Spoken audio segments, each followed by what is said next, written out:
Hoje eu tenho o prazer de dar para vocês uma aula sobre evolução, né? Quem me conhece sabe que eu sou completamente apaixonado por evolução, né? Sabe que é o meu tema preferido, e evolução é o cérebro e a medula espinhal da biologia. Tudo na biologia se liga à evolução de alguma maneira, e tudo na biologia fica bem mais fácil se você olhar a evolução. Na verdade, segundo um biólogo importantíssimo, Dobzhansky, nada na biologia faz sentido a não ser a luz da evolução. E ele está certíssimo. Então, hoje a gente vai ver sobre evolução. A gente não vai falar tudo sobre evolução, é um assunto absurdamente extenso, né? Ele passa por toda a biologia, mas nós vamos focar naquilo que a UERJ pede como evolução, né? O que ela vem cobrando aí desde 2014 em evolução. Então, sem perder muito tempo, a gente já vai começar. Isso aí é a nossa aula sobre evolução. E a gente vai começar sempre... Nossa, a cadeira está baixando, estou ficando cada vez mais baixo. A gente vai começar com a nossa linha do tempo. Os nossos tópicos serão seleção natural e sexual e tipos de seleção.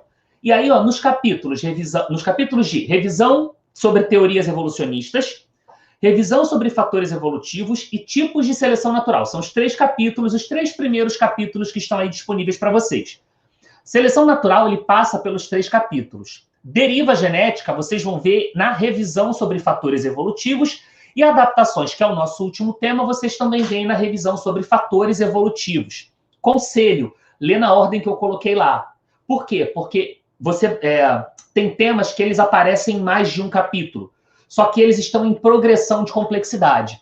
Então, você começa no primeiro capítulo que está disponível para vocês no Geek, que é o capítulo de teorias evolucionistas, depois você lê fatores evolutivos e, por fim, você lê tipos de seleção natural, tá bom?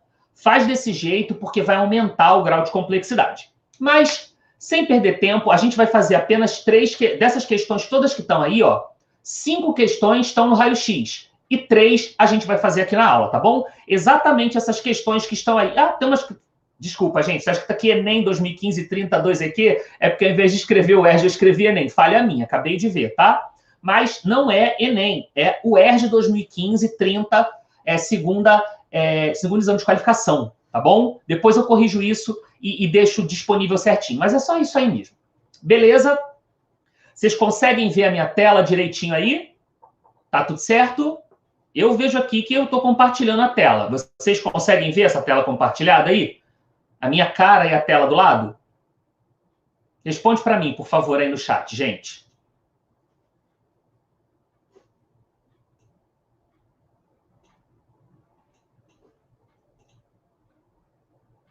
E aí, conseguem ver a linha do tempo? Show! Então, vamos lá, vamos começar a nossa aula. A gente vai começar, então, falando de seleção natural. Seleção natural é um tema central na biologia, né? Mas, antes da gente falar sobre seleção natural, a gente precisa entender o que precisa existir para haver seleção natural. Quando a gente pensa em seleção, a gente pensa em escolha, não é? Selecionar é escolher. Agora, para você escolher, as coisas têm que ser diferentes. Entende isso? Você consegue selecionar entre 50 camisas cinza de mesmo tamanho, mesma marca, se elas forem absolutamente idênticas? Você não está selecionando, né? Você vai fazer igual a Mônica ou a Magali, vai meter a mão dentro do guarda-roupa, tirar qualquer coisa e vestir, já que tudo é igual. Para haver seleção, ainda mais a gente falando aqui de seleção natural, de biologia, tem que ter o quê? Variedade. Variabilidade é fundamental para a gente poder fazer, para ter seleção natural. E toda variabilidade biológica começa com mutação. Tem que ter mutação. Vocês vão ver nos capítulos que estão disponíveis para vocês, está escrito assim, ó, mutação, crossing over e reprodução sexuada são as origens de toda a variabilidade biológica. Não está errado, mas, stricto sensu, o que causa a diferença é a mutação. Por quê? A mutação, ela acontece quando a gente está replicando DNA, a gente vai ver isso um pouquinho depois, aqui logo no próximo slide. Acontece alguma coisa que uma fita de DNA fica diferente da outra. Entendem? Então aí começa a mudança. Senão, todos os seres vivos seriam iguais.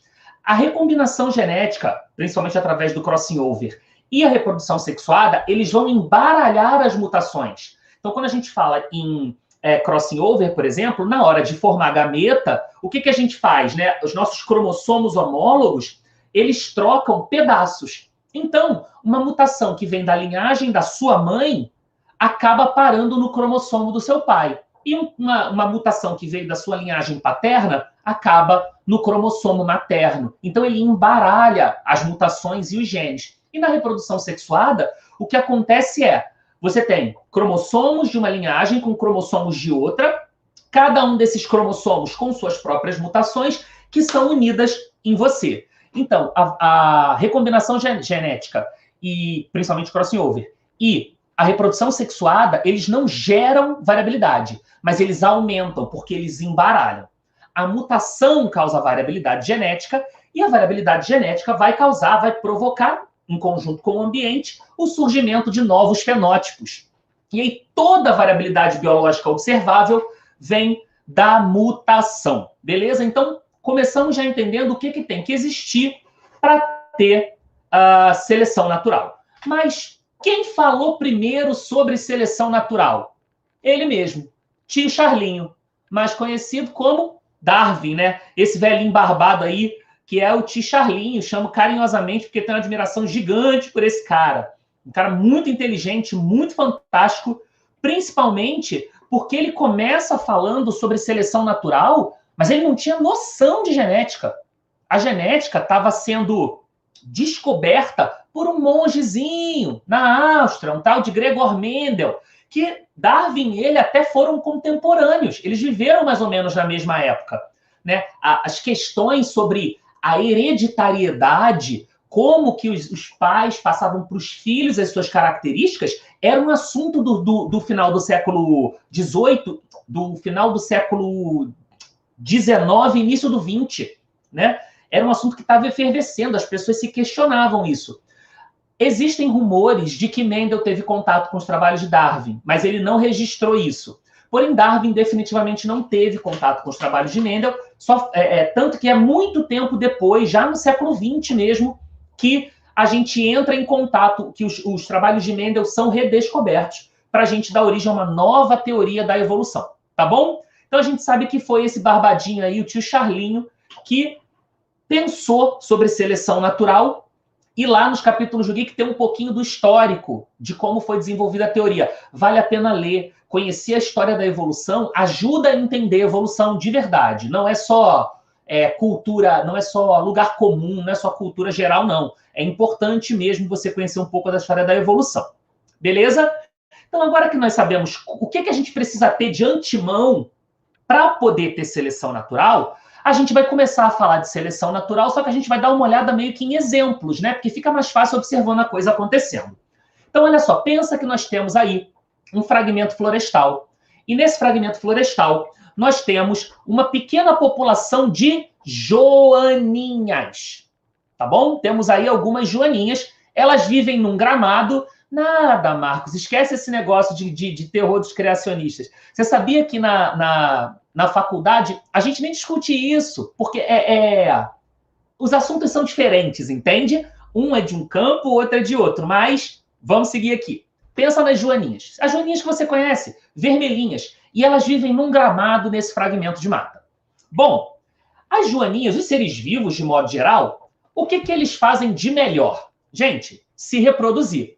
Então, ó, dessa pequena população de apenas 5 joaninhas, a gente vai ver o surgimento de uma primeira geração. Nessa primeira geração, surge um carinha aí, ó. Todo mundo vermelho, mas um deles sofreu o quê? Sofreu uma mutação. A mutação provavelmente aconteceu nos genes responsáveis pela coloração desse indivíduo verde.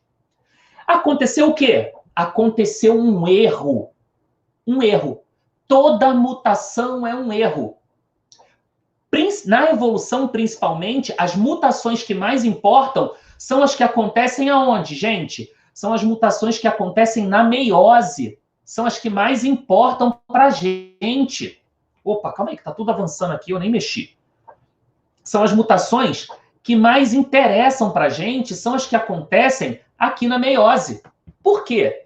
Porque são justamente as mutações da meiose que vão parar nos gametas. E se vai parar no gameta, ele vai ser essa mutação que está no gameta, ao se unir a outro gameta, forma um novo indivíduo. E aí todas as células desse novo indivíduo contêm essa mutação. Se um indivíduo, um ser vivo, ele começa a sofrer mutações fora dos gametas, essas mutações não interessam para a evolução, sejam elas boas ou ruins. Por quê? Porque elas não serão passadas para os descendentes. As mutações ficarão naquele indivíduo. E quando a gente fala de evolução, nada é mais importante do que hereditariedade. Tem que passar de pai para filho. Tudo bem? Isso é realmente muito importante para a evolução. Se a característica não passa de pai para filho, a evolução não pega. Tudo bem? E aí, ó, beleza, vimos a primeira geração, certo? E uma coisa que é possível perceber nesse indivíduo aí é o seguinte. Reparem no seguinte, ó.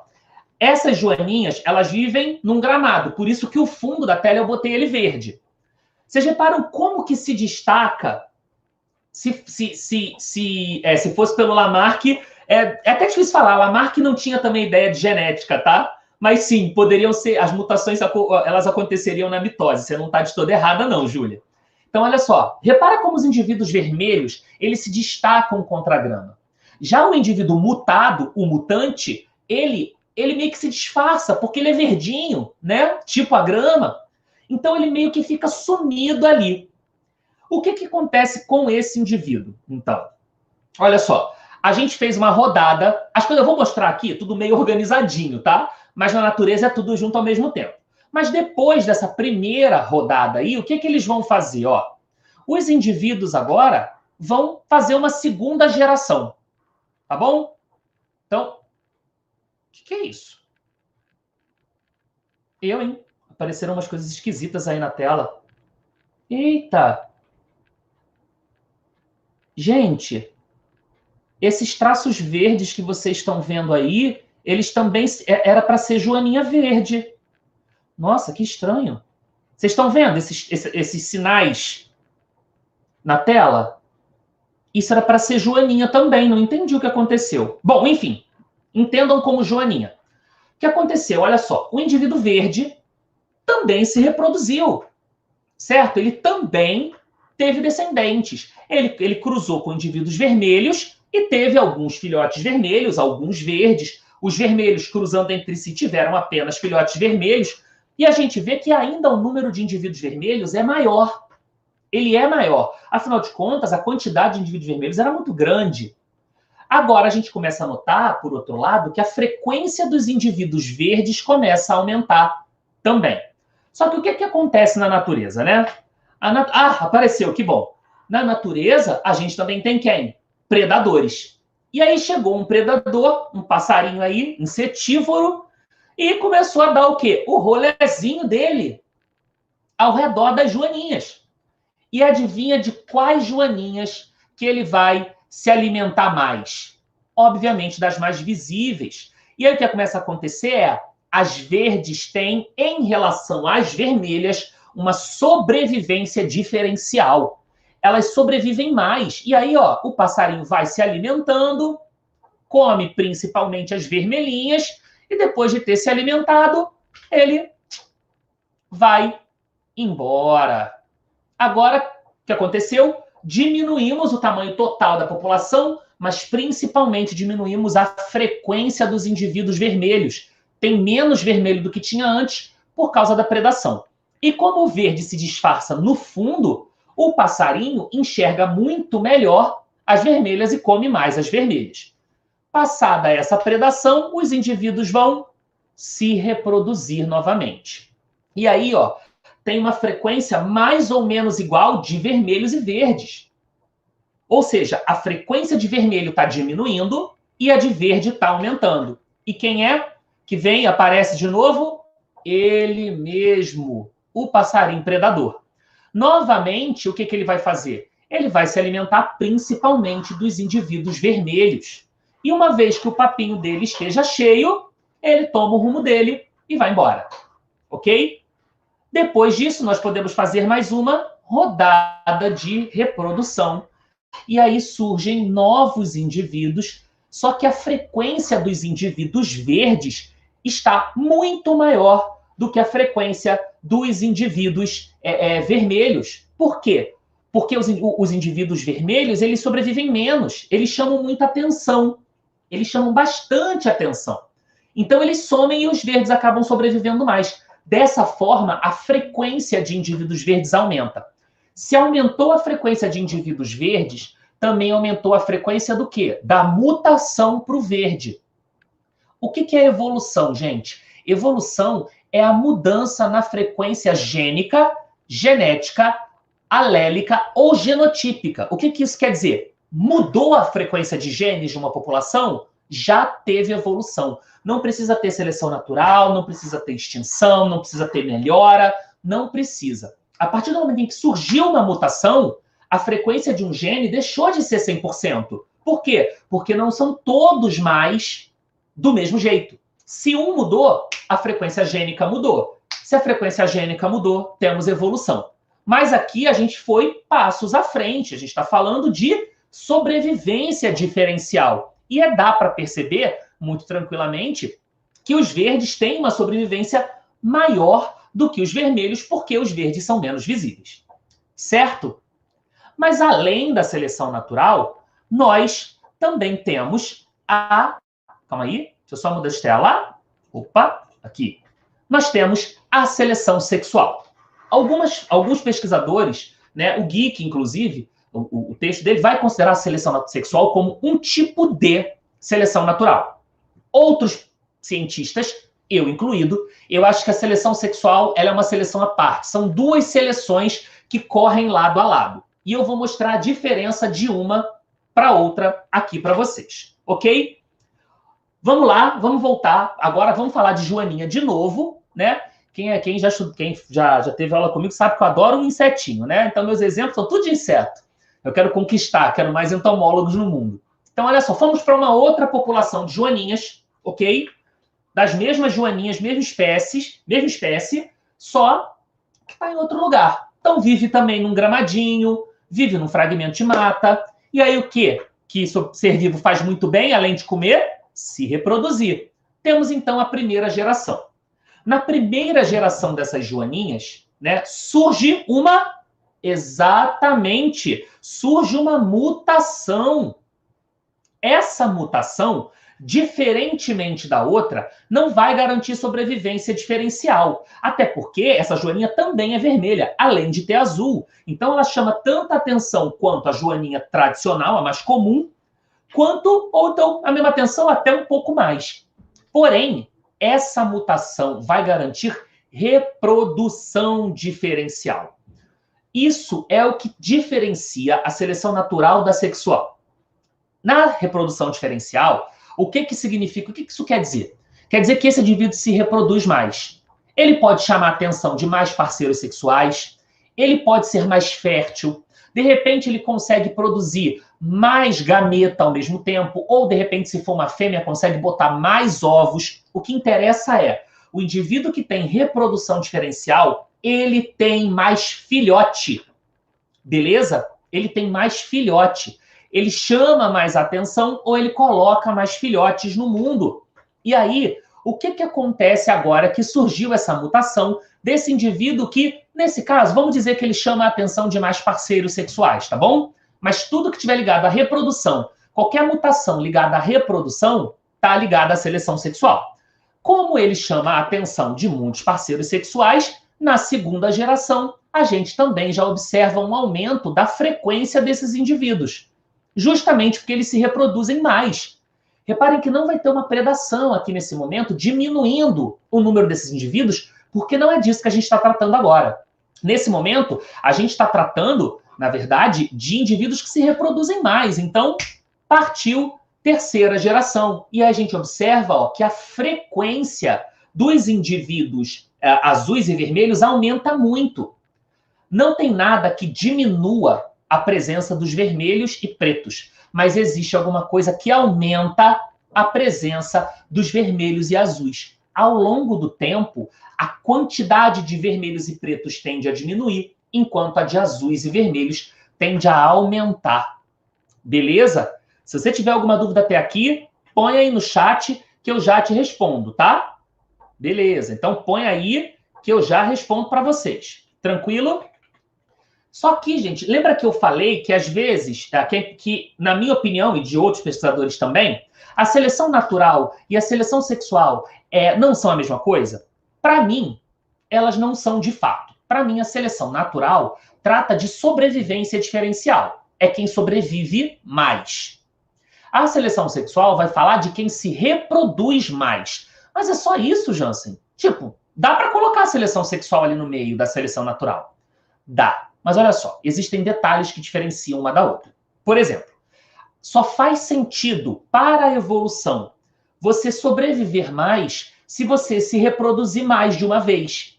Se a gente pensar no louva-a-Deus, que morre, né, quando se reproduz, ou no zangão, que morre também quando se reproduz, ou bom, tem outros insetos, né, que também morrem. A gente tem, por exemplo, o macho da formiga, né, o alado, ele também morre quando ele se reproduz. Para eles não importa muito viver demais.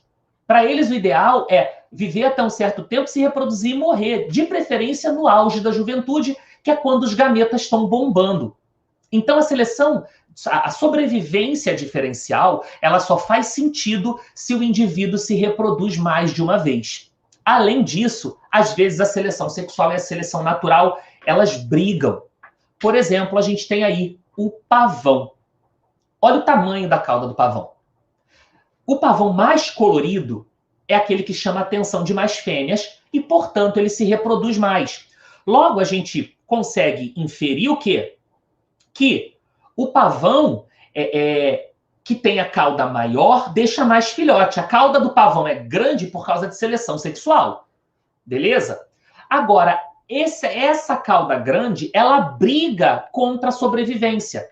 Pensa, o pavão, ele é uma presa. Ele é comido por felinos, ele pode ser comido por canídeos, não é mesmo? Ele pode morrer, ele pode ser comido, por exemplo, por uma ave de rapina.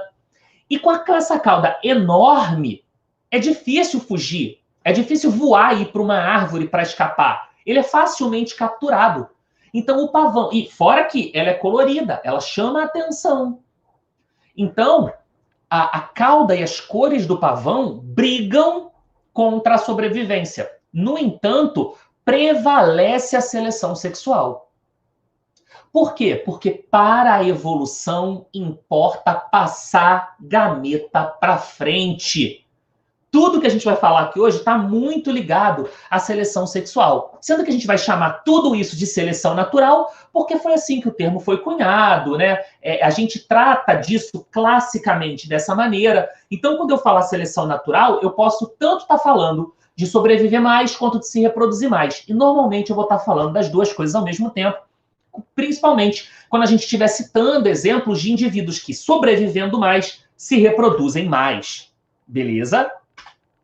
Então, seguindo em frente, tendo entendido o conflito entre seleção sexual e seleção natural, a gente pode falar sobre tipos de seleção.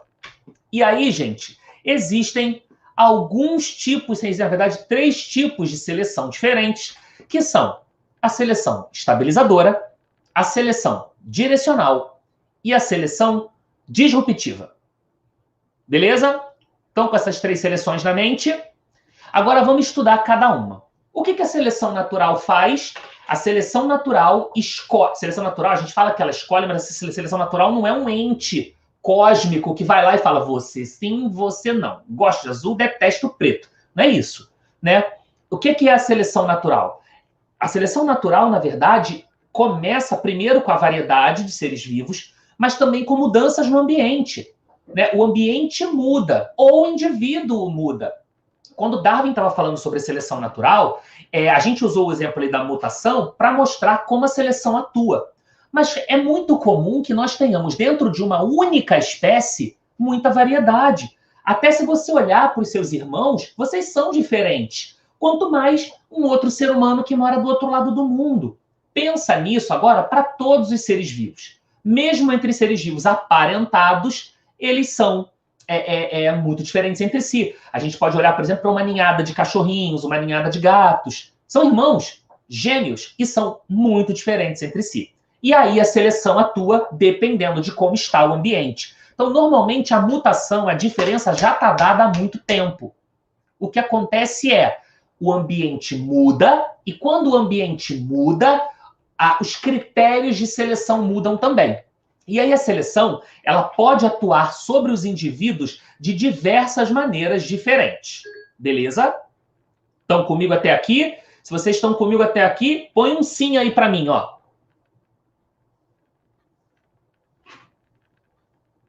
Põe um sim aí para mim. Marcos, é o seguinte, mesmo que, vamos supor que C verde seja recessivo, tudo bem? Então, o que vai acontecer é, o indivíduo verde vai cruzar com o vermelho vai ter só filhotes vermelhos, porque vermelho é dominante, e os filhotes serão todos azão, azinho, ok? Eu não vou entrar muito em genética nessa aula, tá bom? Só para te responder. Um verde que é azinho, azinho, cruza com um vermelho, azão, azão, porque não tinha azinho antes, lembra disso, tá legal? O indivíduo azinho, azinho, ele vai cruzar e todos os filhotes serão azão, azinho. Quando esses filhotes cruzarem entre si, o que a gente vai ter? 25% de filhotes azão, azão, vermelho, que só tem filho vermelho, 50% azão, azinho, que tem 50%, que depende, aí depende, né? Depende de como eles vão se cruzar. E os indivíduos azinho, azinho, que também a sua descendência vai depender de quem eles cruzarem. Mas aí começam a aparecer mais indivíduos verdes. Só que se os indivíduos verdes sobrevivem mais, mesmo que leve muito tempo, o que vai acontecer é que a população vai ficar verde. Se a característica for dominante, essa mudança é mais rápida. Se essa característica for recessiva, a mudança demora mais a acontecer, mas ela vai acontecer, tá bom? Porque os indivíduos verdes sobrevivem mais. Ponto. Por mais que tenham indivíduos vermelhos, eles vão morrer antes, eles vão deixar menos descendentes, entendeu? Mas esse, Marcos, é um detalhe a se prestar atenção mesmo, tá? Sim, Queen T, a evolução prioriza a reprodução, beleza? Sempre vai priorizar a reprodução. Então, vamos dar uma olhada nos tipos de seleção. A primeira seleção que aparece aí é a estabilizadora. Outro recado sobre mim, eu amo gráfico. Porque quando eu vejo um gráfico, eu sei que o meu aluno vai acertar a questão, porque eu sou chato com gráfico. Então, vamos entender esse gráfico? A gente tem no nosso eixo X, aí na horizontal, a variação de cores. Então, a gente pode notar ó, que na geração 1, a gente tem borboletas brancas, borboletas turquesa, vou chamar de turquesa, tá? Turquesa, borboleta azul royal, borboleta violeta e borboleta roxa. Então, temos da mais clara à mais escura, passando por tons intermediários. A maioria dos indivíduos, ó, tá aí, ó, número de indivíduos. A maioria dos indivíduos é esse azul royal, né, esse azul um pouco mais escuro. E a gente tem um pouquinho menos, que é roxo e turquesa, e menos ainda os brancos e os violeta, né, os bem roxão, tá? O que acontece com a seleção estabilizadora? Ela vai aumentar a frequência de indivíduos que já estão na média da população. Então, repare, a maioria dos indivíduos é azul royal.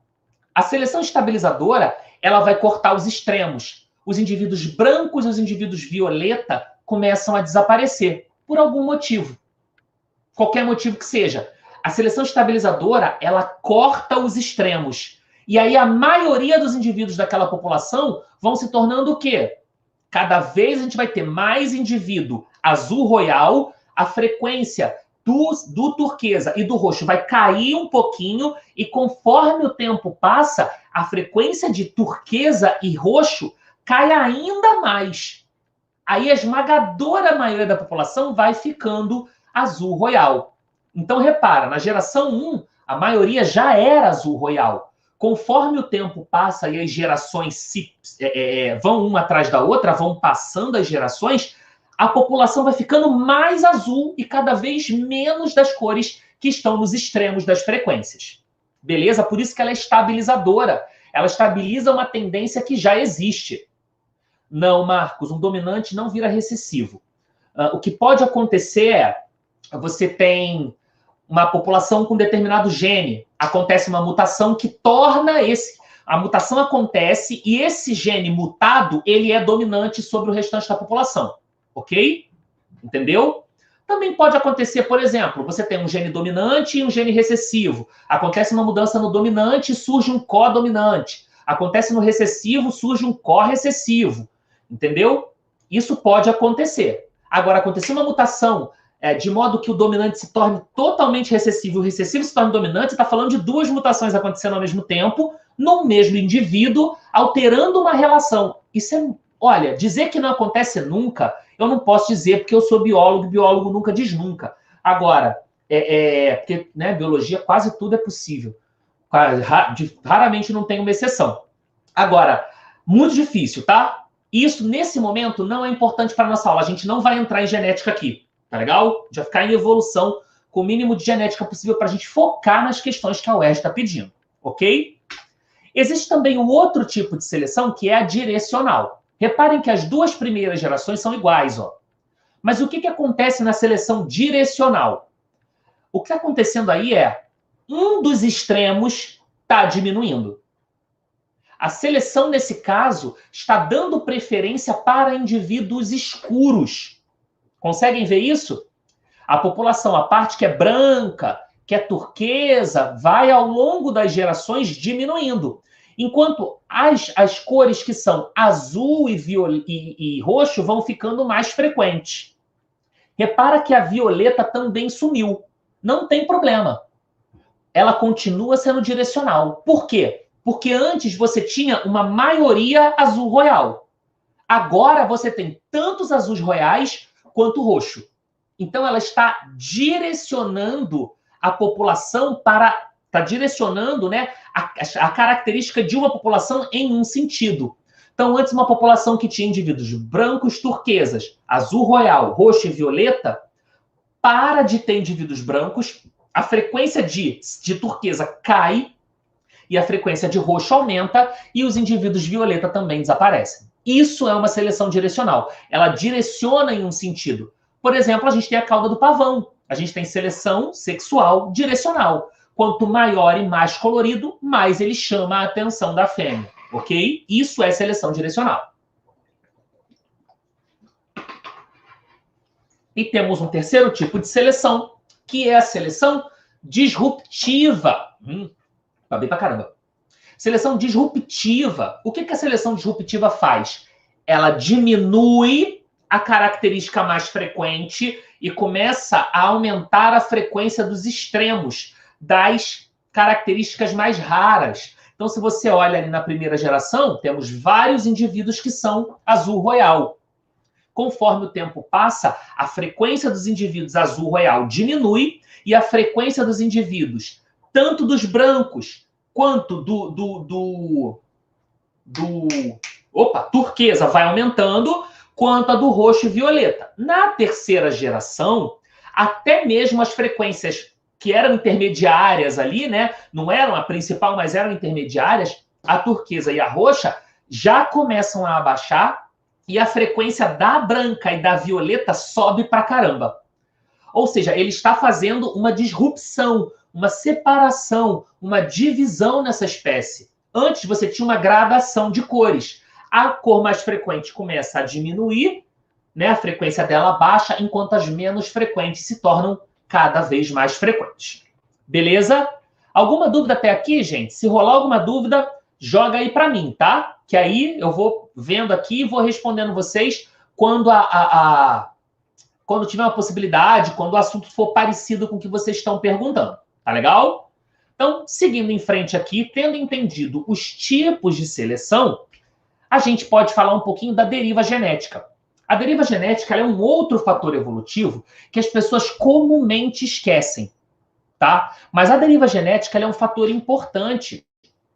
Mas para a gente entender, eu acho que vale a pena a gente pegar o sentido de deriva no dicionário. Bem, então tá aí, ó. Deriva é um substantivo feminino. Se a gente estiver falando de aeronáutica e marinha, é um desvio de rota de um navio, de uma aeronave, causada por vento, por corrente, ou seja, você tinha um objetivo, você tinha um sentido, mas algo te tira e você fica meio perdido, você fica à deriva, né? O segundo sentido é medida do desvio em relação ao funcionamento normal que um aparelho, um instrumento, passa a apresentar com o decorrer do tempo, né? Então, o desvio é a deriva. Entenderam? Deriva é meio que tá perdido mesmo. A gente, inclusive, quando fala de deriva, a gente pode começar a pensar em quê? Ó, num fator evolutivo que acontece ao acaso, né? Quando a gente vai sair de deriva no dicionário e vai para deriva genética, né? A gente está falando de quê? De um fator evolutivo eventual, é um evento, ele acontece e ele induz mudanças aleatórias nas frequências gênicas. Não é igual à seleção natural, que a gente consegue entender que existem condições, questões no ambiente que estão direcionando as características para um sentido. Tem direção. Deriva é perda de direção. São eventos aleatórios. A gente pode, inclusive, trazer de volta a nossa populaçãozinha ali, ó, de joaninhas, com a nossa joaninha verde. E aí, ó, antes dela se reproduzir, o que aconteceu?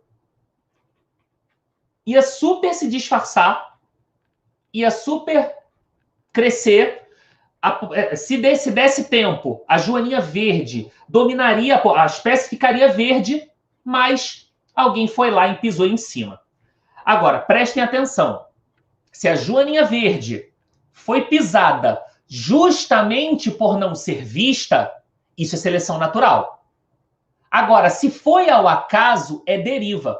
Então, repare que, às vezes, é difícil você saber só olhando. Se a gente for entrar em aspectos moleculares, estudar genética a fundo, a gente consegue saber se foi deriva ou não, tá bom? A gente consegue saber isso, mas isso é para pesquisador. Agora, às vezes é difícil você saber se um evento evolutivo foi deriva ou foi seleção natural. Porque se tem sentido, é seleção. Se aconteceu ao acaso, é deriva. E aí você, de repente, vai virar para mim e falar assim, mas, pô, Jansen, pisar em cima, né? Tem outro exemplo, não? Tem. Uma erupção vulcânica, por exemplo.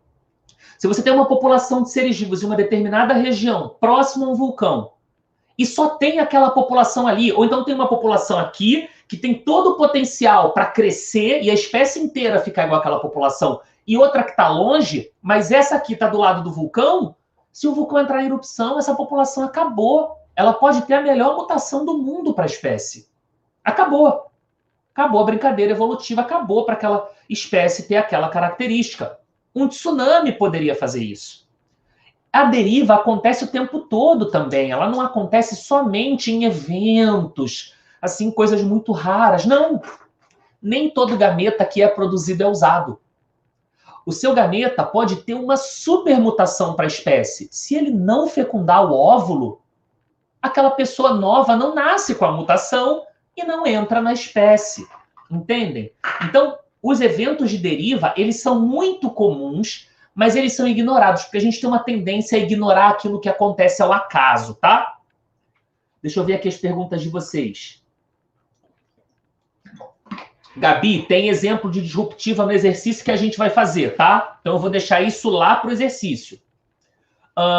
Alice, seleção direcional, ela leva a espécie em um sentido. Por exemplo, a cauda do pavão é um dos melhores exemplos que eu posso citar. A tendência é que as fêmeas sempre se reproduzam com os machos de cauda maior e mais colorida. Então, a fêmea cruza com um macho colorido de cauda grande, aí vai ter um monte de filhotes. Esses filhotes provavelmente terão caudas grandes, porque o pai tinha. Só que mesmo entre esses indivíduos de cauda grande, tem um que tem uma cauda maior. E ele vai se reproduzir mais. Os filhotes dele terão caudas ainda maiores do que as caudas dos filhotes dos irmãos. Porque ele era o cauda maior. Mas dentro dos filhos dele, também haverão diferenças de caudas. E as fêmeas vão preferir o de cauda maior. Entendeu? A tendência é que os pavões tenham caudas cada vez mais coloridas e cada vez maiores, até o ponto em que isso não seja viável, né? Uma cauda que o pavão não consegue carregar, existem cores que o pavão não consegue produzir, né? Existem limitações biológicas, mas existe uma tendência para o aumento da cauda. Expliquei para você? Porque essas diferenças do quê, Quinti? Não entendi. Se eles estão vivendo na beira do vulcão porque o ambiente selecionou? Não. Não. Pode ter um solo bom ali para aquela espécie, chegou semente ali, nasceu.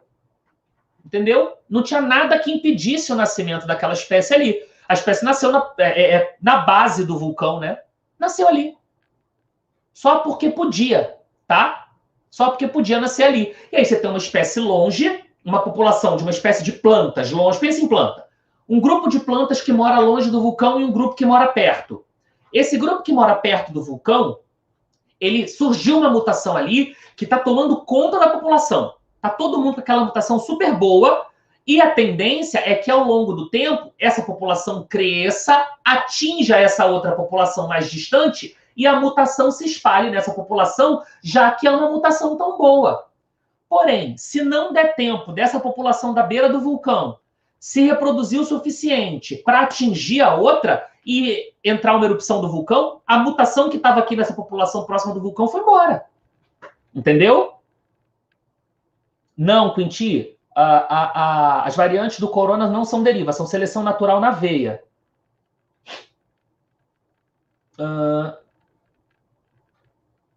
Gera uma mudança no ambiente que induz seleção. João, não tem seleção natural nesse caso. Que espécie sobrevive a uma erupção de vulcão? Não tem. Não tem seleção natural que faça um indivíduo pequeno resistir uma pisada de um animal muito maior. Não tem. Entendeu? Não tem seleção aí não, João. Não tem seleção aí não. É um evento que mata o indivíduo, acabou. Entendeu? Acabou. Seleção natural, para ter seleção, tem que ter possibilidade de vida, senão, entendeu? Não nada feito. Júlia, nem todo gameta é usado. Por exemplo, toda vez que uma mulher menstrua, teoricamente, é um gameta indo embora. E se um daqueles gametas tiver uma supermutação para a espécie humana? Toda vez que um macho ejacula, são milhões de espermatozoides. Alguns poucos vão fecundar um óvulo. E se aquele que não fecundou tivesse uma supermutação? A mutação não foi para frente.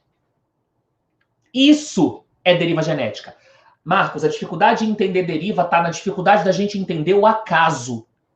É por acaso. Se você tiver, olha para as joaninhas, você tem uma população de joaninhas vermelhas. Tem uma verde, que a gente já viu que vai tomar conta da população porque ela sobrevive mais. Se um animal passar por ali e pisar no indivíduo verde, a característica não vai para frente. É só isso. Vamos avançar na deriva, que eu acho que vocês vão entender com os outros exemplos, tá? Então, olha só. Vamos pensar e entender o que é estar à deriva. Pensa num laguinho com um barco dentro. O marinheiro, sei lá, o capitão perdeu o controle do barco e o barco está à deriva. Ok? Ele está navegando. Em algum momento, ele atraca na beira da praia. Aí a deriva acaba. Entendeu? Estar à deriva é estar perdido. É estar flutuando. Eventos aleatórios te tiraram do rumo. Isso é estar à deriva. O que seria estar no rumo para as joaninhas, aquelas verdes que a gente viu? O rumo seria que a espécie ficasse toda verde, mas alguém pisou no indivíduo verde. Quando que vai surgir uma nova mutação para que surja um indivíduo verde? A chance de acontecer uma mutação idêntica à mutação que foi perdida é virtualmente zero. Mutações são eventos muito raros. Ainda mais mutação que é benéfica. Entendeu? Ainda mais mutação que é benéfica. Sacaram? Então, olha só. Quando a gente fala de deriva, a gente está falando de barco à deriva. De população que tinha um sentido e esse sentido foi perdido. Mas existem fatores que são importantes para você entender deriva. Por exemplo, o tamanho da população. Olha para esses dois barcos aí.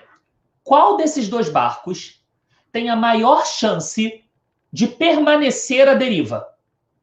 O barco que está no laguinho menor ou o barco que está no laguinho maior? Me respondam aí. Qual desses dois barcos tem maior chance de permanecer à deriva?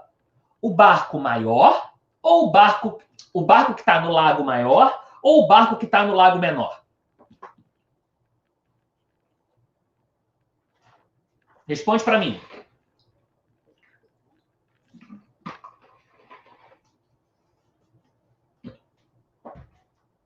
E aí, lago menor ou lago maior, gente? Me deixa falando sozinho que não.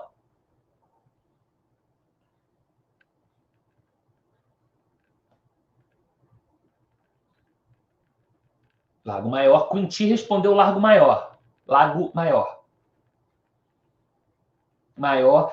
É fácil de ver, né? Que é no Lago Maior. É no Lago Maior que a gente vai ter a maior chance desse barco, ó, permanecer ali. Por quê? Porque ele vai demorar a atracar. Tem que ser um evento aleatório significativo para que ele esbarre e fique preso numa das margens, certo?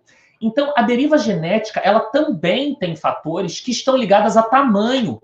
Por exemplo, tamanho da população e tamanho do fragmento. Imagina agora que ao invés de 2 lagos, a gente tem 2 fragmentos de mata. Beleza? Um fragmento grandão e um fragmento pequenininho. Ok?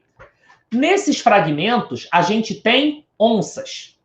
Onças usam grandes espaços de terra para poder viver. Elas são territorialistas, elas não dividem.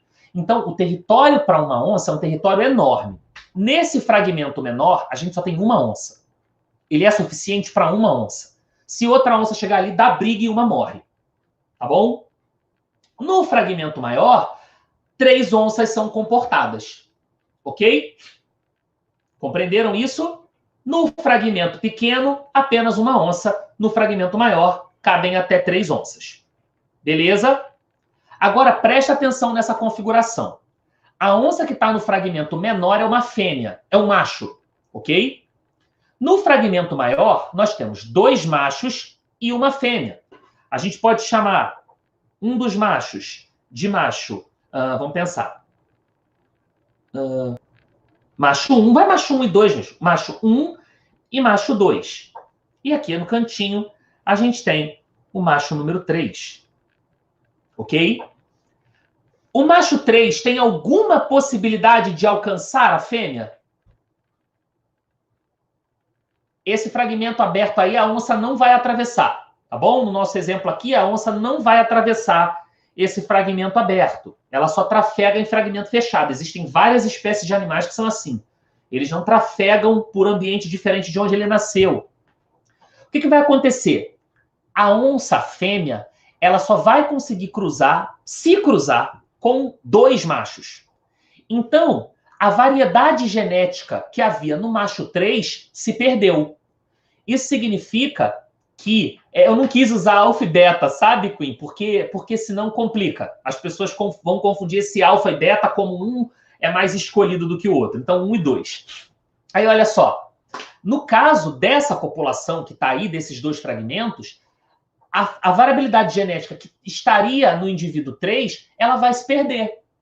Por quê? Porque, de repente, em uma temporada de acasalamento, a fêmea acasala com o macho 1. Em outra temporada de acasalamento, ela acasala com o macho 2. Aí depois com 2 de novo. Aí depois com 1. Mas com o 3, ela nunca vai cruzar. Então, a deriva genética, nesse caso, por causa do tamanho do fragmento, ela está fazendo o quê? Ela está diminuindo a variedade genética da população. Ela está restringindo. Ela está extinguindo, não sei se é guindo ou guindo, vou perguntar aqui para algum professor ou professora de linguagem, está acabando com a variedade genética, com as possíveis mutações que existiriam no indivíduo 3. Conseguem entender isso? Que por causa do tamanho do fragmento, a gente vai ter mais ou menos onça. E se a gente tiver mais onça, existe uma maior possibilidade de cruzamentos ao acaso. E aí a fêmea pode cruzar com machos diferentes em temporadas diferentes e ter filhotes diferentes que são variados. E a seleção dificilmente vai acabar com essa espécie, porque existe uma variedade gigante de indivíduos com muitas configurações diferentes de genótipo. Vocês conseguem entender isso? Escreve para mim aí, que eu preciso que vocês tenham entendido isso.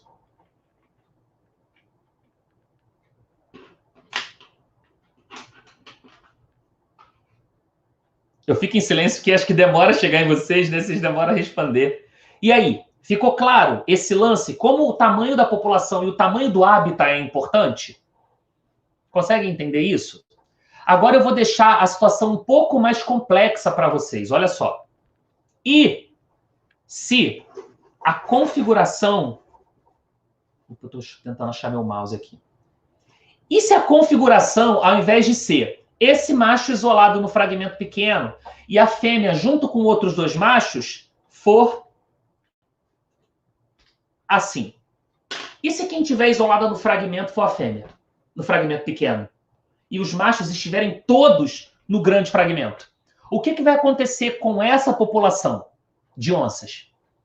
O que vai acontecer com elas? Se todos os machos estiverem no fragmento, a fêmea estiver isolada num fragmento pequeno e não existir a possibilidade desses fragmentos se encontrarem. O que acontece com essa população de onça aí dessa região? Vai ser extinta. Essa população vai ser extinta porque não tem reprodução. E é por isso que corredores ecológicos são tão importantes para a preservação das espécies. É por isso que a gente constrói corredor ecológico. Não é só porque a gente quer que os bichinhos deem um passeio. Não é isso. É porque eles precisam se encontrar. Não somente animais, como todo tipo de organismo. Né? As árvores vão poder lançar sementes no corredor ecológico. Então, uma árvore que está no fragmento menor, que não tem essa espécie no fragmento maior, ela consegue se espalhar. Não, Vinícius, a deriva ela não foi impedida, mas ela diminui de tamanho. Pensa nas joaninhas. Se você tem um fragmento grande, você tem uma população grande de joaninha, que tem mais espaço para elas ocuparem. A chance da joaninha verde ser pisada é menor, porque ela é um indivíduo em 1 milhão. Agora, se as joaninhas estiverem no fragmento menor e só tiverem 100 indivíduos nesse fragmento menor, ela tem 1% de chance de morrer, de ser pisada ao acaso. Entendeu por que é importante entender o tamanho das populações e o tamanho do hábitat? Porque o tamanho do hábitat influencia no tamanho da população. E aí, quanto mais indivíduos você tem numa população, menor é a chance de coisas ao acaso acontecerem com ele. Sacou agora? Foi? Responde aí para mim. Eu vou seguir, mas você responde para mim. E aí, gente, olha só. E se, ao invés de 2 fragmentos de mata, forem 2 ilhas? Aí a gente tem um negócio chamado efeito fundador ou biogeografia de ilhas. Na verdade, esse efeito ele acontece em tudo quanto é lugar, tá? Mas a gente fala com ilha porque ilha é mais fácil de observar. Então, olha só, pensa numa grande ilha, beleza? Nessa ilha, a gente tem uma espécie de passarinho que come o quê? Inseto, ou então um passarinho insetívoro. E ele, ó, biquinho fininho, bom para pegar um bichinho, um insetinho, consegue pegar ali uma casquinha de árvore, consegue enfiar o biquinho dentro de uma toca. Então, ele é um excelente competidor. Nessa mesma ilha, a gente tem uma outra espécie de passarinho que também come inseto, mas ela não é tão boa competidora. Teoricamente, a espécie que compete melhor, ela levaria a espécie que compete pior, que não é tão boa quanto ela, à extinção, porque faltaria recurso para a espécie rosa. Justamente por isso, porque a espécie verde é uma excelente competidora, é que a espécie rosa começou a migrar. Ela começou a ir cada vez mais para o sul da ilha, porque a espécie verde estava comendo todos os insetos da região. Só que o que acontece? O sul da ilha tem muito inseto. Por quê? Porque a espécie verde ainda não chegou lá. Mas o sentido da seleção natural aqui é que esse grande fragmento aí, ó, esse continentão que vocês estão vendo, pensa que são um continente. Esse continentão aí, a tendência é que ele seja tomado pela espécie verde, certo? Porque ela é melhor competidora.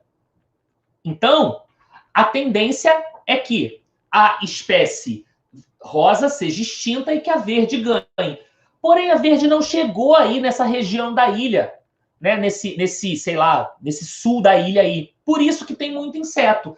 E aí os indivíduos rosa vão migrando para lá e vão ficando meio que isolados nesse sul da ilha, porque a espécie verde está tomando conta.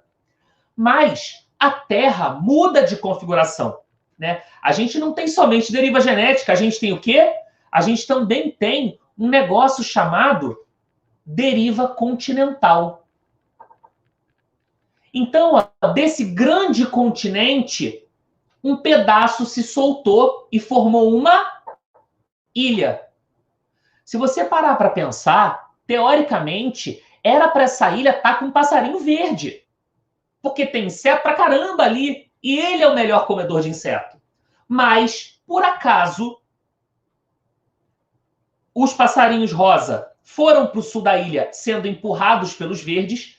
E, por acaso, esse fragmento onde estavam os rosa se soltou do continente. E agora os passarinhos verdes não têm mais acesso à ilha. E a ilha, por mais inseto que tenha, vai estar povoada pelos indivíduos rosa. Então você chega nele e fala assim, ué, mas não era para ter indivíduo verde aqui? Pô, lugar perfeito para o indivíduo verde. Mas o indivíduo verde não chegou lá. Por acaso, o fragmento da ilha se soltou. E aí, a ilha acabou sendo tomada pelos indivíduos rosa que estão vivendo muito bem, obrigado. E eles seriam extintos pelos verdes. Ficou claro esse exemplo para você? Vinícius, responde para mim, eu tirei sua dúvida?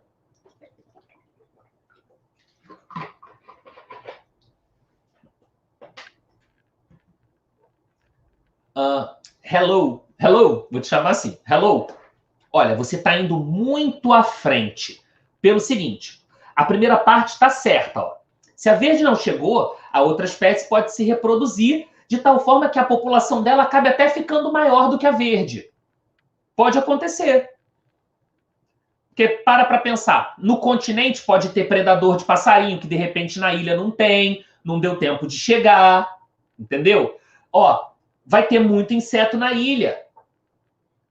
De repente, os verdes vão ser tão vorazes comendo inseto que chega um ponto que não tem mais inseto para manter uma população verde gigante, a população verde fica pequena. Enquanto a rosa está num lugar que sempre tem muita comida, justamente porque eles não são tão vorazes. E aí, na ilha, eles ficam com um número maior de indivíduos do que aqueles que competem melhor do que eles lá no continente. Agora, se eu pegar um passarinho verde e jogar ele na ilha... não, né? Tem que ser pelo menos um casal. Mas se eu pegar uma pequena população do verde e jogar na ilha, o que vai acontecer? Enquanto vocês vão respondendo para mim, eu vou lendo as perguntas.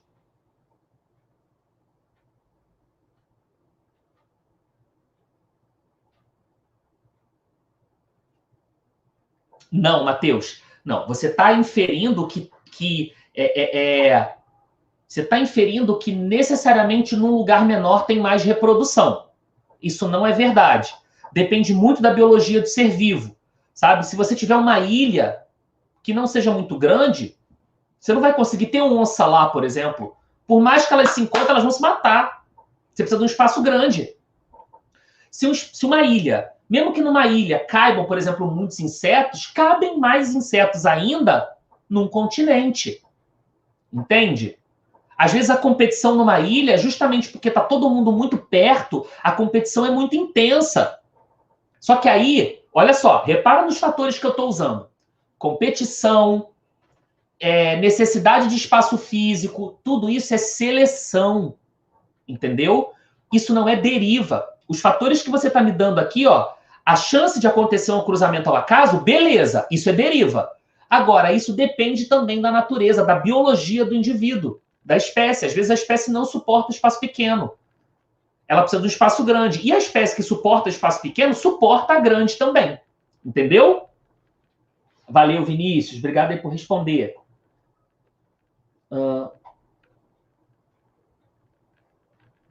Isso, hello, exatamente. Se você colocar uma população verde ali, a tendência... Aí o efeito fundador... Por que o nome é efeito fundador?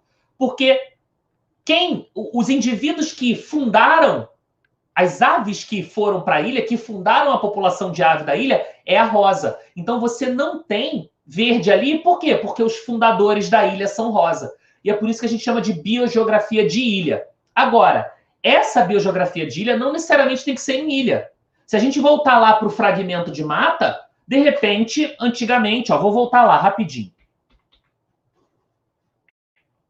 Só para a gente ver, ó. Voltando para o fragmento de mata, ó. Estão vendo? Opa! Aqui. Ó, de repente, esse fragmentão todo aí, ó, há uns milhões de anos atrás, isso não era um fragmento. Isso era um grande contínuo de mata. Entendem? Por que chama biogeografia de ilha? Mesmo... vou só dar uma riscadinha, tá, gente? Porque senão vai dar tempo de pintar tudo. Mas era tudo mato aqui, ó. Então, as onças podiam ir e voltar tranquilamente e se encontrar.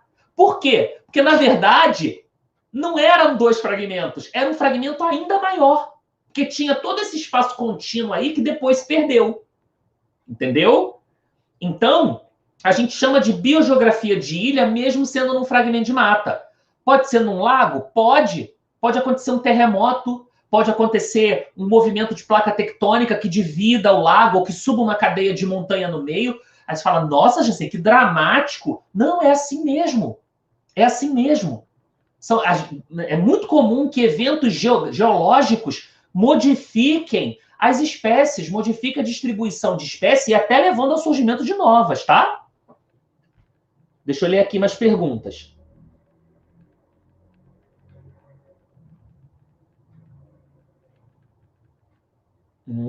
Beleza. Júlia, o que é um corredor ecológico? É uma maneira de você conectar 2 fragmentos de mata.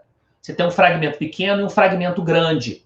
E é muito importante que os indivíduos dos 2 fragmentos, eles troquem genes. O que isso quer dizer? Que eles se reproduzam entre si. Senão, a chance da deriva acabar com uma variedade desse ser vivo que vive no fragmento menor é muito maior do que a deriva acabar com os indivíduos com a variedade gênica do fragmento maior.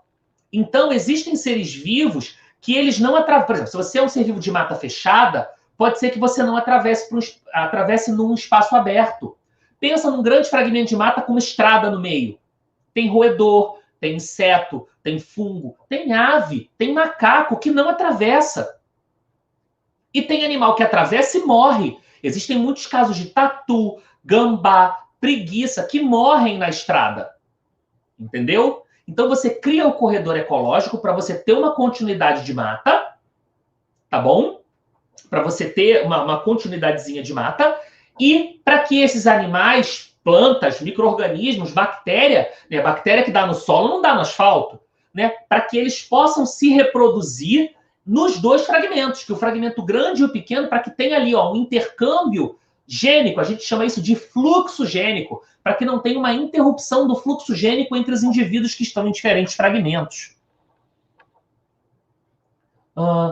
Letícia, exatamente. O efeito fundador ele é uma consequência da deriva. Você só tem o efeito fundador porque, por acaso, a ilha, né, um pedaço do continente se destacou e ele se destaca ao acaso, né? É placa tectônica se movendo. Deixa eu ver aqui de novo. Gabi, o que é efeito fundador? Olha só. O efeito fundador, vamos voltar lá para a nossa ilha, que eu acho que vai ser mais junto, tá? Para a gente poder observar. Voltamos aqui, ó. Repara, novamente, ó, passarinhos verdes empurrando os vermelhos para aquela penínsulazinha, ó. O que acontece? Ali tem muito inseto, então eles estão comendo bem, né? Mas se esse fragmento continuar junto, daqui a pouco o verde toma conta de tudo. Mas, ao acaso, o que acontece? Milhões de anos depois, a ilha se destaca do continente. Quem é que estava na ilha, na fundação da ilha? Os passarinhos rosa. Então, a ilha tem passarinhos rosa e não tem nenhum verde, apesar de ser uma ilha excelente para os passarinhos verdes, porque o fundador da ilha é o passarinho rosa e o verde não estava lá. Ok? Entendeu isso?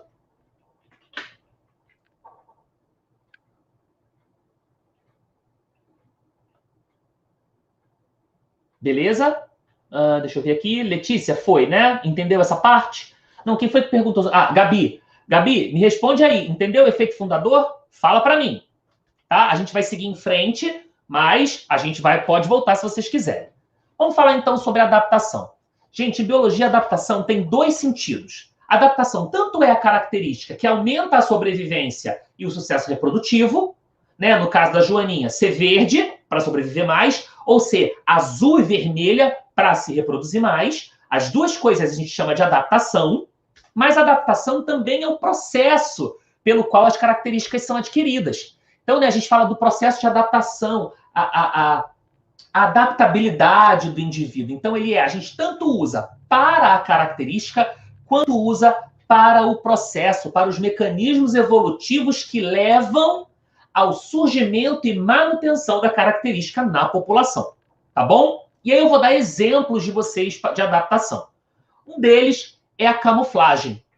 É quando, ao longo de um processo seletivo, indivíduos que são semelhantes ao seu ambiente se disfarçam, ficam ali escondidinhos e não são predados, né? É o nosso exemplo lá da joaninha verde. Outro exemplo é o mimetismo, que são indivíduos absolutamente inofensivos ou pouco agressivos que se parecem, que são semelhantes a indivíduos que podem causar dano, como indivíduos venenosos ou indivíduos que ferroam, né? A gente tem o exemplo clássico aí da cobra falsa, da falsa coral e da coral verdadeira. A gente tem aí essa mosca, que é uma mosca sínfide. Ela é muito parecida com vespa, né? Ela tem as cores da vespa, justamente para assustar um eventual predador que tenha medo de vespas. E a gente tem aí uma lagarta, que é a lagarta cabeça de cobra, que a ponta da cauda, a ponta de trás, a região caudal dela, parece uma cobra. Então, quando ela se sente ameaçada, ela levanta e simula o S que a cobra faz para poder dar o bote. Como ela tem os contornos e a semelhança da cobra, não é um predador de lagarta que vai lá conferir se é uma cobra ou não, né? Ele normalmente foge. Beleza? E assim, gente, existem muitas adaptações, né? Tudo que a gente tem de novidade evolutiva é uma adaptação. Quando que você vai estudar isso? Principalmente quando você estiver estudando anatomia comparada.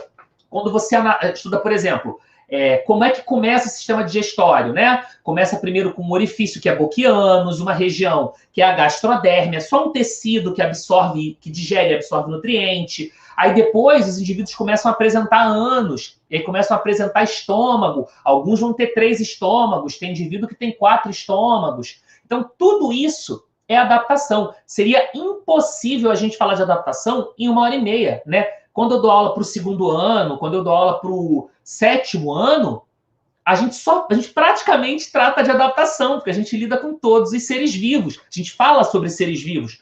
Quando eu dou aula de fisiologia para o 9º ano, ou dou aula de fisiologia, né? No caso não sou eu, vai ser a Daphne, que é outra professora que vocês vão conhecer aqui. Ela dá aula de fisiologia para o 1º ano, né? A gente fala sobre evolução dos sistemas. Então, a gente trata também de evolução. A evolução dos sistemas, na verdade, está falando basicamente de adaptações. Ah, caiu no bait? Viu como é que dá certo? A gente também não vê certos... muitos animais disfarçados a gente não enxerga. Então, beleza, ó, tem aí alguns exemplos de adaptação para vocês entenderem do que se trata, né? Tem aí um bicho...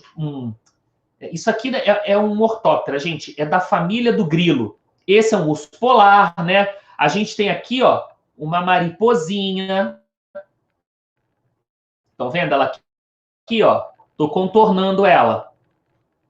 Que se parece com o ambiente. Aqui do ladinho, a gente tem um bicho-pau, ó. Isso aqui é um bicho-pau. Tá vendo esse graveto mais grosso aqui? Ó. Justamente para poder se disfarçar. Beleza? E aí, gente, ó, tendo falado de adaptação, a gente vai fazer agora é um resumão, tá? Sobre fatores evolutivos, tudo bem? Então, como é que começa? Tudo, mutação. Então, a mutação é o agente gerador da diversidade genética. Beleza? A diversidade genética gera o quê? Em conjunto com o ambiente. A diversidade genética gera novos fenótipos. Um besouro mais atraente, uma joaninha mais atraente. É que joaninha é besouro, por isso que eu confundi. Uma joaninha mais atraente, uma joaninha que se disfarça melhor. Teve uma mutação, que é uma coisa genética. Isso, em conjunto com o ambiente, leva à formação de novos fenótipos. Beleza? Tendo novos fenótipos, tendo variedade, quem que entra em ação? A seleção e a deriva. Beleza? Até porque se for todo mundo igual, vamos supor que todas as joaninhas fossem iguais, aquela pessoa podia pisar em 30, né? Que ela não ia acabar com a espécie. O dano seria muito pequeno. Aí, olha, surge quem? Seleção natural e seleção sexual, principalmente, tá? Sendo que a seleção natural e a seleção sexual, elas vão atuar diretamente no fenótipo. Isso é um detalhe importante, porque muitas vezes em prova tem questão tratando disso aqui e as pessoas vacilam. Sendo que seleção natural atua sobre o genótipo. Seleção natural e a seleção sexual também são fatores ambientais. Se eles são ambientais, eles atuam no fenótipo, não no genótipo. Pensa, a seleção aconteceu porque o besouro era verde, não porque ele tinha um gene para indivíduo verde. Se esse gene não se manifesta, a seleção não atua. Por que o outro besourinho se reproduzia mais? Porque ele tinha genes, mas que se manifestavam num vermelho mais vivo, num azul e na bolinha rosa da antena. E aí ele chamava mais atenção. Sendo que tanto a seleção sexual quanto a natural vai favorecer o fenótipo. Tá bom? Se naqueles besourinhos verdes, ó, se azão e azão-azinho fosse vermelho e azinho-azinho fosse verde, por mais que o indivíduo vermelho tivesse azão-azinho, ele tem um azinho, mas esse azinho não aparece. Só aparece o azão. Ele vai embora. Quem vai sobrar é o verde, porque a seleção está atuando sobre o fenótipo. Entenderam isso? Entenderam isso? Escreve para mim, tá? Já a deriva genética, não. Ela atua no genótipo. Por quê? Porque nada do fenótipo está sendo observado quando a gente trata de deriva. Vamos pensar no besouro que foi pisado. Ele foi pisado porque ele era verde ou ele só foi pisado e por acaso ele tinha o genótipo para verde? Ele só foi pisado, mas o genótipo para o verde desapareceu. O passarinho que acabou lá na ilha, ele acabou na ilha porque ele é rosa? Porque ele come pouco inseto? Não. Ele foi parar na ilha? Por quê? Porque ele estava num fragmento de terra que se soltou do continente. Foi totalmente por acaso. No entanto, isso alterou o quê? A proporção genotípica na ilha e a proporção genotípica no continente. É ao acaso, mas atua diretamente sobre a diversidade genética. E a gente também consegue entender que a seleção sexual e natural, por mais que atue diretamente no fenótipo, indiretamente, sim, ela vai atuar na diversidade genética. Sendo que ela vai atuar, a seleção sexual e a seleção natural, elas atuam indiretamente na diversidade genética, diminuindo. Seleção natural e seleção sexual não aumenta a diversidade genética. É só você relembrar dos exemplos. Quando você tiver com o slide, volta no exemplo. Surgiu um indivíduo verde. Aumentou a diversidade genética. Aí os indivíduos verdes começam a aumentar de tamanho. Só que o indivíduo vermelho começa a sumir até o ponto em que o indivíduo vermelho acaba. Você diminuiu a diversidade genética. Se você pensar na seleção direcional, disruptiva e estabilizadora, todas as três diminuem diversidade. Nenhuma das três está fazendo com que as três cores fiquem na mesma frequência. Sempre está abaixando uma ou mais e favorecendo um, dois ou três tipos. Então, está diminuindo a diversidade. Está acabando com a pluralidade e favorecendo um determinado grupo. Então, a única fonte de aumento de diversidade, de fato, é a mutação. Beleza, gente? Entenderam isso? Estão compreendendo compreenderam esse diagrama, esse esqueminha que eu fiz? Ficou claro para vocês? Escreve aí para mim, porque agora, ó, a gente vai começar a fazer os exercícios. Temos 15 minutinhos para poder fazer os exercícios. Vão aí, ó. Eu coloquei no primeiro capítulo, que é o capítulo de teorias evolucionistas, duas atividades. A que vocês vão fazer agora é a atividade exercício para a sala de aula. Lista exercícios para aula. Tem 3 questões aí para vocês fazerem. E eu vou dar aí uns minutinhos só, tá? Vou dar uns 5 minutinhos. Super dá para fazer, tá bom? Em 5 minutos. Podem fazer aí. Enquanto isso, me mandem as perguntas de vocês que eu vou respondendo. Matheus, a diminuição é indireta, por quê? Porque ela atua no fenótipo, não no genótipo. A seleção natural, ela corta ou favorece pelo fenótipo, pelo resultado da ação do genótipo com o ambiente, ok? Genótipo, fenótipo, genótipo mais ambiente, tudo bem? Lembrando que esse ambiente nem sempre é o ambiente fora do corpo. O ambiente de um gene pode ser outro, tá? Você pode, por exemplo, ter genes para ser azul, mas você precisava de um outro gene que fizesse o azul se manifestar. O azul produz pigmento azul. O gene, tem um gene que faz você produzir pigmento azul, mas tem um outro gene que faz com que esse pigmento saia de dentro da sua célula e vá para a sua pele, e vá para as camadas mais superficiais da sua pele. Você pode ter um gene para produzir azul, mas se você não tiver o gene que carrega o azul para a pele, você tem cor normal. Sacou? Então, o ambiente de um gene pode ser outro. Agora, a seleção vai atuar diretamente no fenótipo, na ponta da cadeia.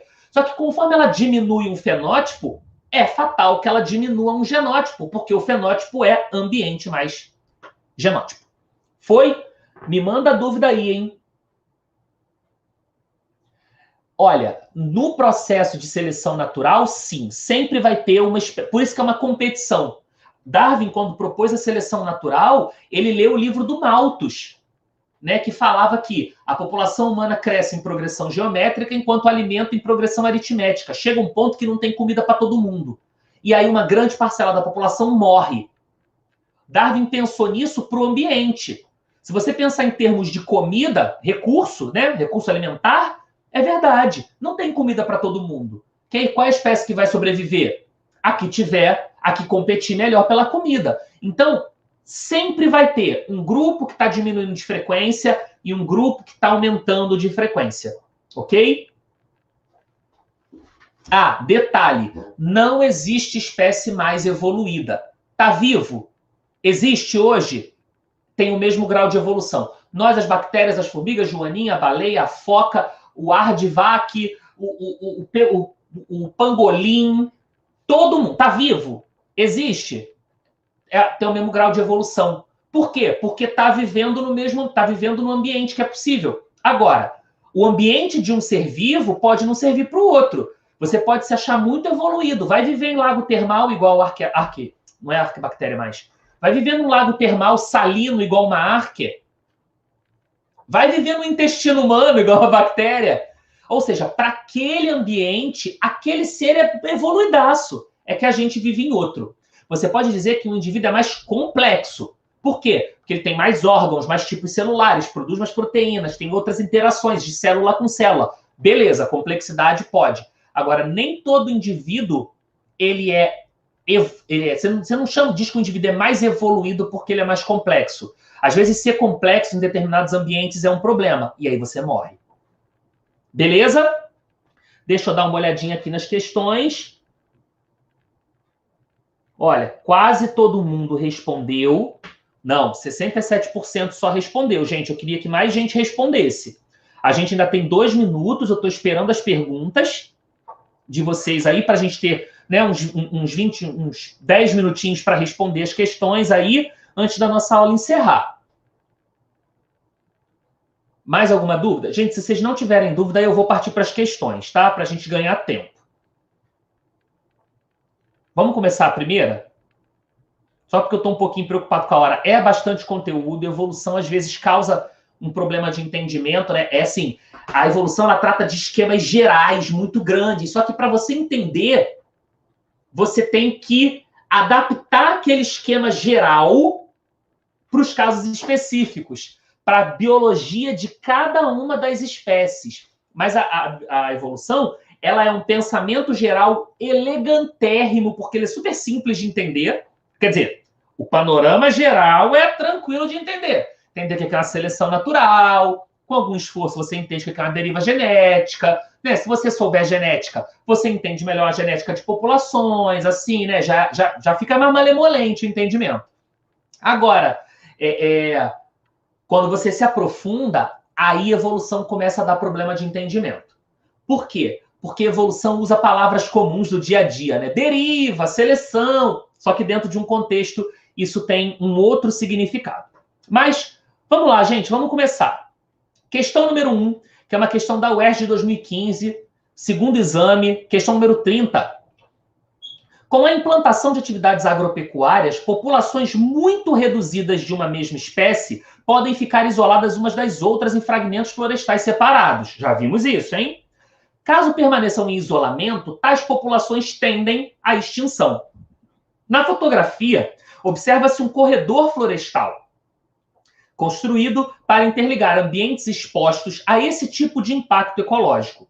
Sem a construção de corredores florestais, essas populações isoladas estariam sujeitas ao processo de extinção, cuja causa é denominada, e aí 75% dos lindos responderam deriva genética. Teve uma galerinha que respondeu seleção natural. Gente, não é seleção natural, por quê? Porque você está fazendo um corredor ecológico que é exatamente do mesmo ambiente que o indivíduo vem.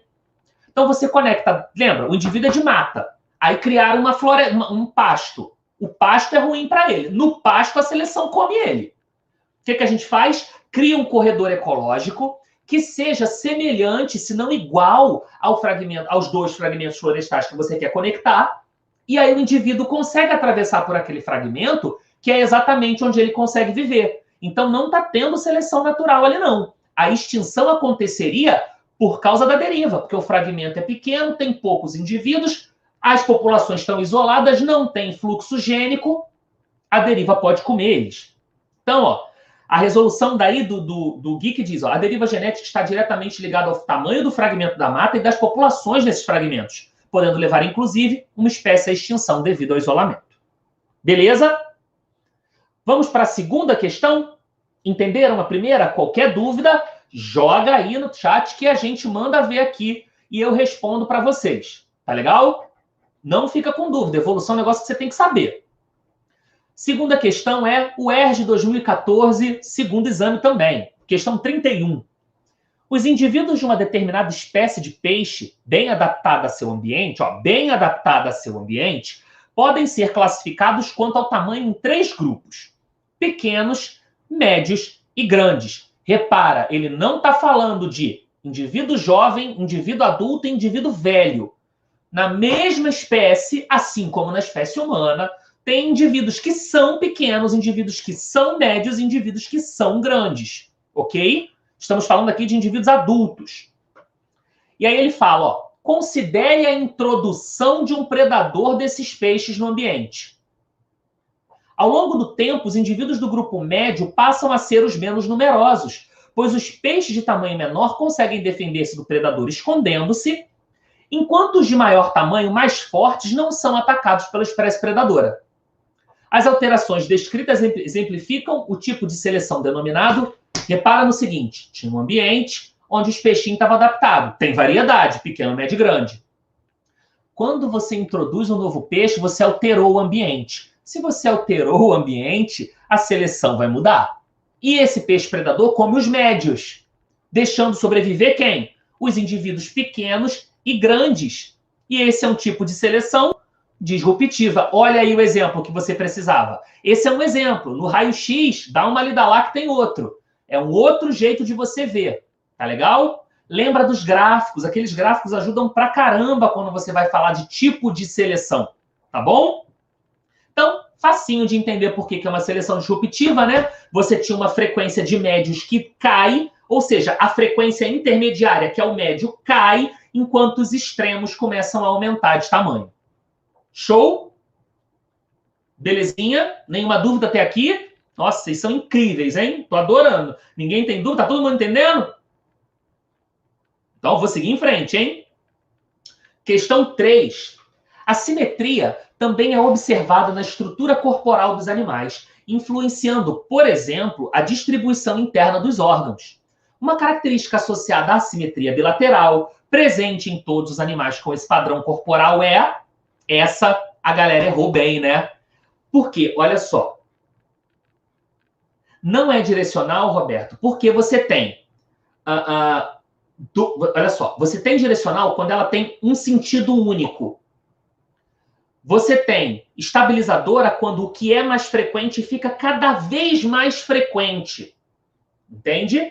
Ela é disruptiva porque você está fazendo com que uma população... Você está diminuindo um determinado grupo e favorecendo os extremos. Médio diminui, pequeno e grande aumenta. Forma aquele gráfico ó, que forma um U, uma letra M. Entendeu? Não, Marcos, não favorece o maior tamanho, não. Os pequenos fogem. Olha a questão aí, ó. Ah, eu não sei por que eu estou fazendo isso se eu tô lendo. Gente, olha a minha cabeça. Olha aqui, eu estou lendo para vocês as questões, claro, né? Eu vou ler as questões, mas aqui, tá tudo aqui, ó. Olha aí. Repara que o texto fala que tem 3 grupos, pequenos, médios e grandes. O grupo mais numeroso corresponde ao indivíduo médio, ok? Corresponde ao médio, mais numeroso. Então, o mais frequente é o médio. Com a introdução do predador, o médio diminui, o pequeno e grande aumentam. Beleza? Por isso é disruptiva. Temos 3 tipos de seleção, Hillary. Nós temos a estabilizadora, que faz com que, se fosse nesse caso aqui, a gente ia ter uma diminuição dos indivíduos pequenos e médios e um aumento dos... Desculpa. Se fosse estabilizadora aqui, a gente teria uma diminuição dos indivíduos pequenos e grandes e um aumento de indivíduos médios. Então, a população de peixes seria uma população de peixes médios. Se ela fosse uma seleção direcional, ela ou faria com que a espécie toda fosse de peixes pequenos ou a espécie toda de peixes grandes. Como ela está diminuindo a frequência mais comum, que é a de médios, e aumentando os extremos, que é pequeno e grande, ela é disruptiva. Foi? Foi, Hillary? Foi? Responde aí, que eu vou para a última questão aqui, mas responda as dúvidas de vocês. Olha só, essa questão, por que ela gera problema? Porque ela é uma questão de adaptação. Para entender isso aqui, para saber a resposta aqui, você tem que ter prestado atenção nas aulas sobre seres vivos. Sabe aquelas aulas que vocês costumam ignorar na biologia, quando fala de ser vivo? A galera que ignora, né? Só presta atenção quando fala de ecologia, que eu acho ótimo, porque eu sou ecólogo, quando fala de fisiologia, citologia e histologia. Aí chega de ser vivo, esquece. Só que você está aprendendo aquilo ali para você entender, por exemplo, o processo evolutivo de conquista de ambiente terrestre, o processo evolutivo para surgimento de 4 cavidades cardíacas e circulação dupla no ser humano e nos mamíferos, para você entender por que determinados indivíduos têm boca e ânus, enquanto outros têm só boca, para entender por que um indivíduo tem 4 estômagos, outro tem 2 e um tem 3 e você tem um só. Então, quando você presta atenção e você estuda seres vivos, e isso inclui plantas também, as plantas têm uma trajetória de conquista do ambiente terrestre que é maravilhosa de entender. Né? Primeiro, elas desenvolvem uma epiderme, né? Elas começam elas vão saindo da água e começam a ter mecanismos para evitar perda de água, para poder transpirar na hora certa, para poder absorver a água do solo, porque não está mais dentro da água. Você está estudando isso para entender essas adaptações aqui. Se você tivesse prestado atenção, por exemplo, nas suas aulas sobre plateumintos, olha, a resposta está em plateumintos, gente. Você ia ver que existe um princípio de cefalização nos indivíduos turbelária. As planárias, elas têm na região da cabeça um princípio de cefalização. A gente chama isso de gânglio cerebral. Aí quando você vai para o passo seguinte, que você chega tipo ali nos anelídeos, a minhoca tem um gânglio cerebral também. Ok? Ela tem um gângliozinho cerebral. O que acontece é o seguinte, gente. Por que existe? Por que a simetria bilateral ela está associada à cefalização? Justamente porque no momento em que você tem um indivíduo que tem um lado igual ao outro, você só tem 2 regiões diferentes. Se esse lado é igual a esse, o que é diferente? A região cefálica da região caudal, que é a de baixo. Essa é a única diferença. Entendeu? Claro, você tem a ventral e a dorsal também, tá? Mas pensa numa estrela do mar que tem simetria pentarradial. Você consegue dizer onde é a cabeça dela? Você consegue dizer onde é a região cefálica dela? Se é em cima, se é embaixo, se é em alguma das caudas? Então, o início do acúmulo de células nervosas na região cefálica acontece com a simetria bilateral. Na verdade, a gente só chama essa região aqui de região cefálica justamente porque é aqui que está o maior acúmulo de células nervosas. E a região caudal é a que se opõe à região cefálica, que comumente é a região onde os indivíduos que têm cauda apresentam cauda. Entenderam? Foi aí para vocês? Compreenderam?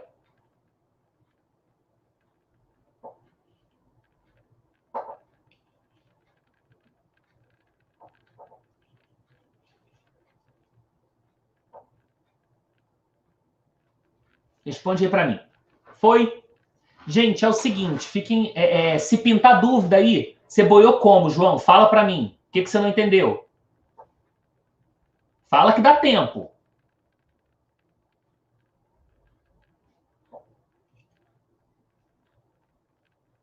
Explico sim. Olha só. O que é simetria bilateral? Significa que esse lado é igual a esse. Foi? Esse lado é igual a esse. Bi e lateralidade. Quando você tem indivíduos bilaterais, peixe, réptil, ave, mamífero, plateuminto, anelídeo, os insetos de modo geral, aracnídeo, milípede, tem o quê? Um lado igual ao outro.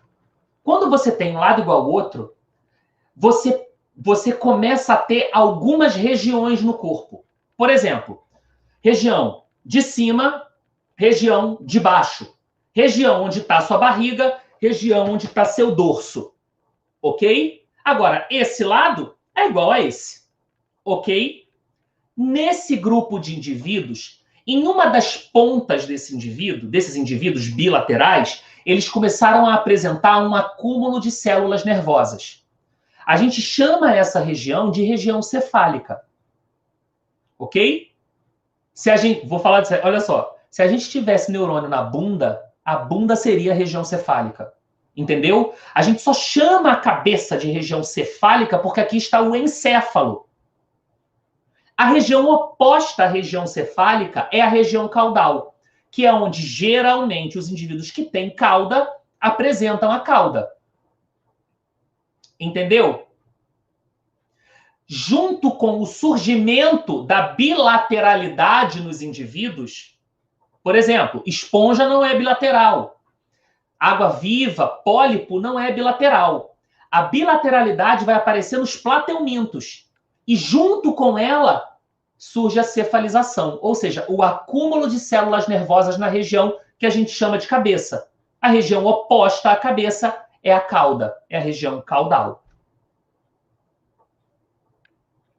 Ela é a simetria, mas ela não é a simetria bilateral. Esse lado do cérebro também tem a mesma quantidade de cérebro para cá. A gente não está falando que a pessoa é totalmente simétrica, senão ela seria uma esfera. E existem seres esféricos. Esses seres, eles têm simetria radial. É outro tipo de simetria. Quem tem essa simetria? Esponja, quinidário, equinodermo. Entendeu? Não, Marcos. Começou a aparecer. Olha só como é que é o pensamento evolutivo, como é que ele tem que ser corrigido. Essa acumulação surgiu ao acaso, mas trouxe uma vantagem organizacional. Ela não surgiu para organizar.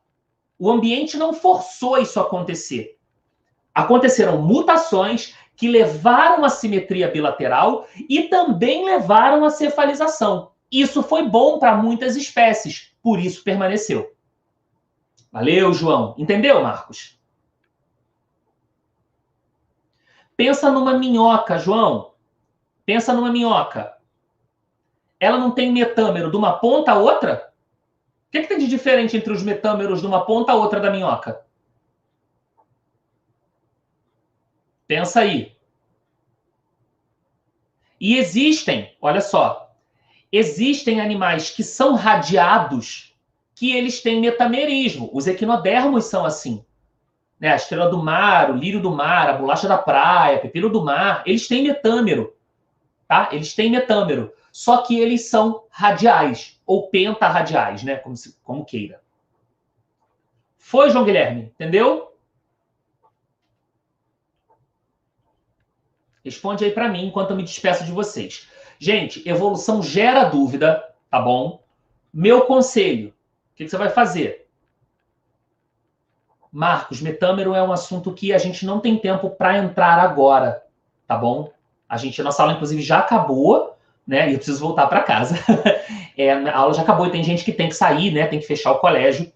Mas joga essa dúvida lá no ON, na plataforma. Joga essa dúvida na plataforma que a gente te responde por lá, tá legal? É porque realmente não dá tempo agora. Mas olha só, joga a sua questão lá, a gente responde para você. Se outras pessoas tiverem dúvida, joga a questão lá que a gente responde para você. Não tenha dúvida, você vai ter a resposta que você precisa, tá? No mais, ó, beijos para vocês.